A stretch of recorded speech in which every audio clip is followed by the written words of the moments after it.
There's a pretty good one. Run over him with a pickup.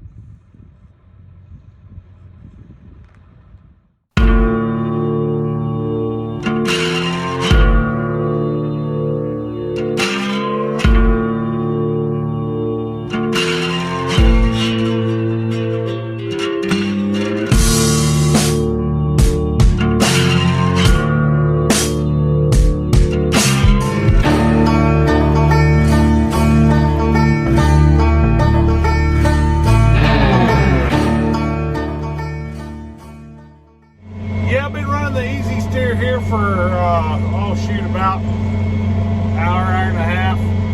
Love it. It's just awesome. It's cheap. One thing about it is cheap. And one thing about it, you can move it from tractor to tractor as long as you got those clamps go on the steering wheel.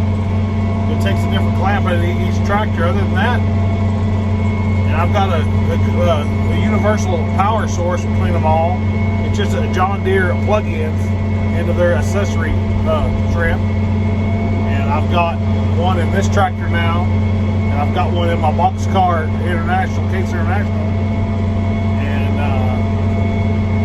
just easy peasy. I think I'll just keep it in here. I mean, unless I need to spray, I don't need to take it out. And if I need to spray, I usually don't run auto steer when I spray. I don't know, something about that little box car, it just don't like it. I've got another Easy Guide 250 that needs to be going to the shop. It just cuts off for some reason, and it don't let you mark the A and B. You can mark a degrees and mark an A, and it'll shoot it, and then it'll quit. It'll just shut off, and I need to ship it off to have it worked on. But if I had that one working, I'd just leave this one in here and just leave the whole steering system in here, because I rarely ever now, since this tractor can plant, I don't need auto steer in my baler tractors or my rake tractors. So why not leave it in here? Unless you need to the spray, and I might even rig up that, I can't drive by it very good. Like I say, I could rig up that Outback, because I mean, it still worked. It just didn't auto steer. So I could set that up, and I could drop on the lights a bit. But I never thought about that. I'd have to rig me up a power cord, but I could do that. But yeah, this Easy Steer's working out great. You know, it's cheap. That's one thing I like about it. You know, you can buy this system. I think you can buy this and the antenna, the good antenna, now for about $1,800. I think I'd give $1,300 for mine, each one, both of them. But I think you can buy them now for $1,900. I saw that somewhere. Maybe it was online. And then this here's another about $1,500 was. It might be a little more now. I was told you could buy this system for about $5 or $6 grand, but maybe that's like the 500 or even the 750. So this one's fine. The guy told me, he said, unless you just want a touch screen and a bigger display, this one here will do what the others will do. And I don't want accuracy. WAS is fine. As long as I get within 6 inches, I'm great. I do everything broadcast. I don't do anything that I need RTK for. So you know, this here's great. This here's it's just awesome. You know, anytime you can get that straight, and that's just as straight as anybody can list. It's straighter than anybody can list. You know, why? You know, I do everything broadcast. So why would I want anything better than that? I used to run this with my swather. It would get a little hot. You'd have to put the box, you know, in the shade. And let me show you about what I mean about the box. That is the system that goes on the floor. And there's my other monitor. But that goes on the floor. And that's what the other box is. For this guidance system.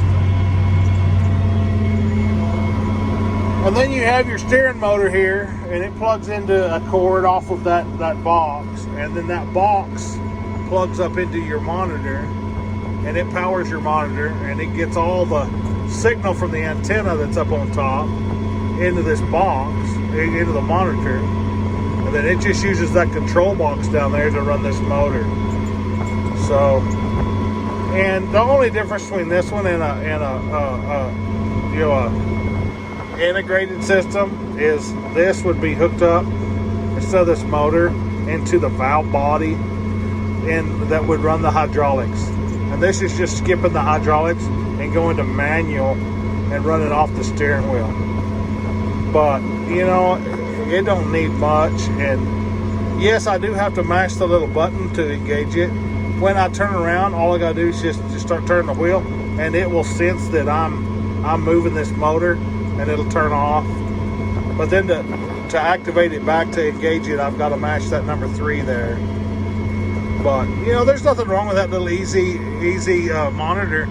I've run one for years. I run one just on the lights for years, and then finally I bought this one steering system, and then I've run it for years, and I'd still run that, just that, in light bar in my swather, because it would get a little hot and it'd kick out sometimes. So I'd just go ahead and run it, you know, just to cut out lands and stuff as a guide. But no, it's working real well. Working real well. Hey everybody, just wanted to tell you right quick, my phone's about to die for the day, but got Medlocks plowed. One of my good family friends and YouTube watchers, and she's also my landlady. That's her piece of land, and we'll let her know that I got it plowed today, and it looks excellent. Plowed real good, and that's the first plowing it got this year. It was a little wet down in there, so we got it all the weeds killed on it. It's all fallow now, and it looks good. Moving over here to East, which is right across the street from Medlock's, and breaking out the first pass. It was pretty cool. I wanted to go the same angle, so I watched and saw that it was on 5 degrees. Off of dead straight south is 175 degrees.